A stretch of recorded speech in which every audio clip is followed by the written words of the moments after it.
Hello, I'm Pastor Cat. This is your 5-minute devotional.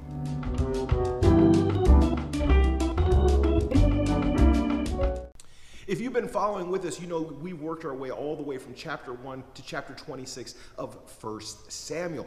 David and Saul have a tenuous peace treaty happening, and Saul is no longer hunting David. Now, he's not willing to give up the throne, even though David is the anointed one. So David is still hiding, but Saul's not chasing him.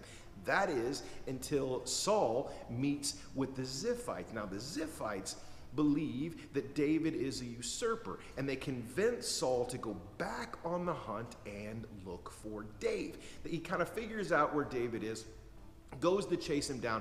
David gets the drop on him a second time. He also saves Saul's life, yes, a second time.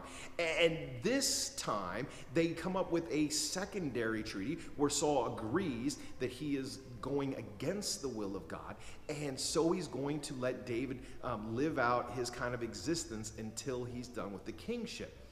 The real question is, why is it we never talk about the Ziphites? None of our children are named Zippy. None of our churches are named, Ziphite Memorial, anything like that. And I think the reason is all that they're really known for is talking the Lord's chosen man into doing something that God does not want him to do. And that brings us to the passage I like to share today, and I'll put it on the screen here so you can follow along. It comes out of the book of Matthew. Matthew chapter 18, starting at verse 6, says this: "Whoever causes one of these little ones who believes in me to stumble, it'd be better for him to have a heavy millstone hung around his neck and to be drowned in the depth of the sea.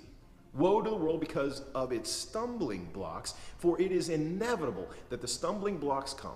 But woe to that man through whom the stumbling block comes. If your hand or your foot causes you to stumble, cut it off, throw it away from you. It's better for you to enter life as a cripple or a lame than to have 2 hands and 2 feet and be cast into the eternal fire.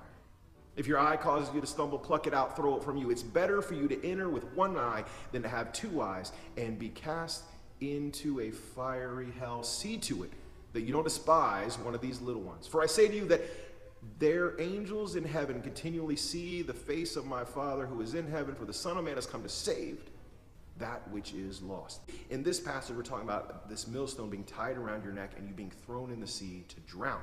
So clearly, we are talking symbolically about the large one. Also, I think it's very interesting that the idea of the way your life would end if you cause a little one to stumble would be drowning. This was one of the choices of the government when Matthew was writing for criminals to be executed. It was actually held as the worst way to die, and so it was only held up for the worst criminals, meaning if you're in a position to lead someone either younger than you physically, younger than you spiritually, or someone who looks up to you and has questions about righteousness and how God operates, your responsibility is pretty heavy. It's pretty large. Christ sees that as a huge problem when you cause someone else to stumble. And that brings us to the second point. What in the world is a stumbling block? And my understanding, and you can feel free to comment in the comments below if you see it slightly differently, but my understanding of a stumbling block is that if you have an opinion and you have been convicted by the Holy Spirit that this is what's right for your life and what the Bible is trying to teach you, then no matter what I say to you, I can't put a stumbling block in front of you. The time in which I can put a stumbling block in front of you is if you are wavering between what is righteous and what is not righteous, and I make a strong stand about what I'm convicted on, and instead of you examining yourself, you just take my opinion and go exactly where the Lord does not want you to go. I have now put a stumbling block in front of you. Package for Josh Nichols. Thanks. Have a good day. Don't tell me what to do.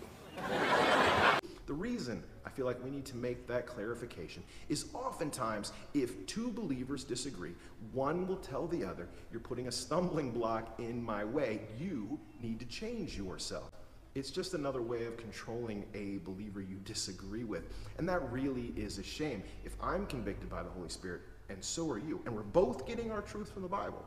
Then neither one of us is stumbling. If you have any questions, comments, concerns, go ahead and leave it in the comments below. I'd love to hear about these Zephites in your life, or perhaps theological issues that you're struggling with or temptations you're falling into. I would love to enter prayer for you. Don't forget to like and subscribe, and we will see you again next week. God bless.